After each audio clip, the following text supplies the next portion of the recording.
Dalam dunia yang penuh teknologi, kita lupa tujuan sebenar.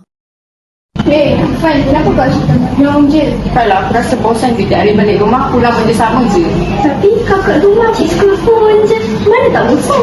Tanya, kadang-kadang kita guna teknologi, tak tahu pun tak apa. Teknologi bukan salahnya, tapi cara kita menggunakannya untuk menentukan masa depan. Tunggu je lah aku sama rumah. Assalamualaikum semua. Selamat. Waalaikumsalam, cikgu. Okey, semua boleh duduk. Hari ni cikgu akan bagikan kertas akhirnya dengan korang.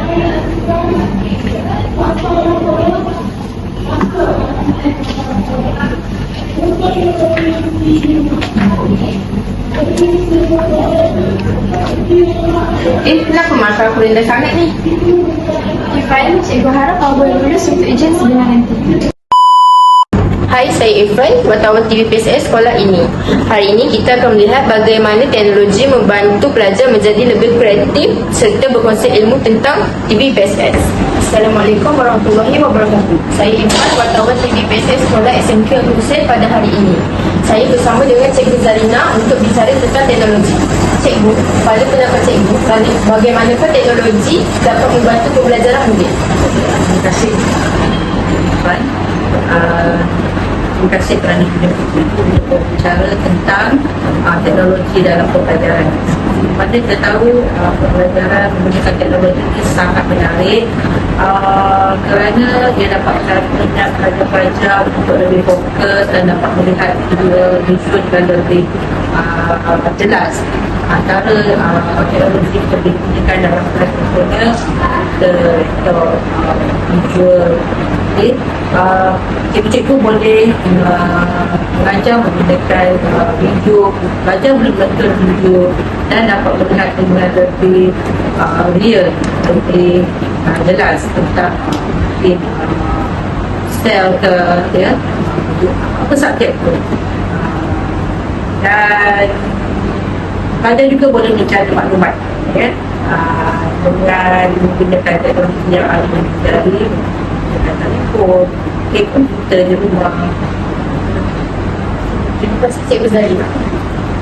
Kesimpulannya, teknologi bukan sekadar alat hiburan, tetapi juga alat yang boleh membantu murid belajar dan berkongsi ilmu. Assalamualaikum, ini saya bersama Cikgu Rabiatul iaitu guru TV PSS. Cikgu, saya ada satu soalan. Apakah cara-cara memanfaatkan teknologi untuk meningkatkan prestasi murid? Okey, baiklah. Terima kasih Irfan atas soalan. Okey, bagaimana kita nak manfaatkan teknologi dalam kita punya pelajaran lah. Ada banyak cara sebenarnya.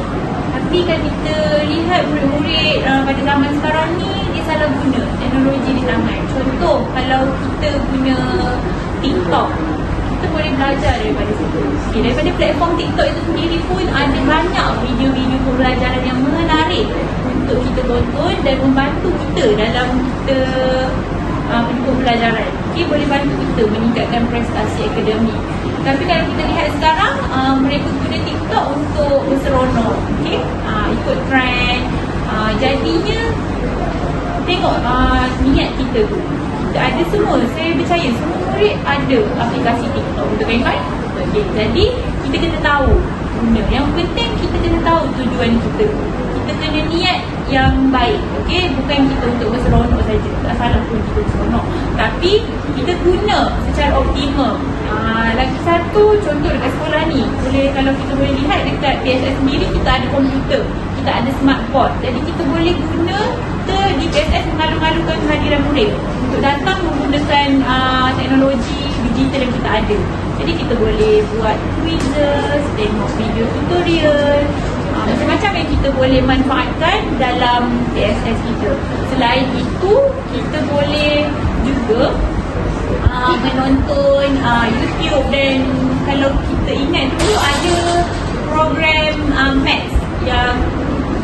Maths untuk kita ni lah, tambah pengetahuan. Menarik lah. Jadi sebab tu cikgu pernah tengok, untuk dia daripada budak tu tak pandai pun untuk matematik, masa pelajaran matematik, bila dia join tutor maths dalam TV, macam bidik TV, dia boleh lebih faham.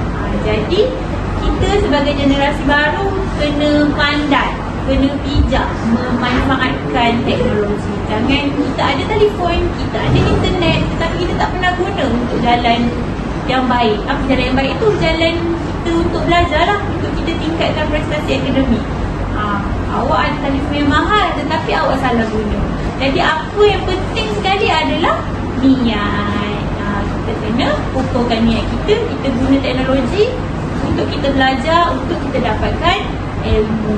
Jadi itu saja daripada saya. Terima kasih Cikgu Ramlata.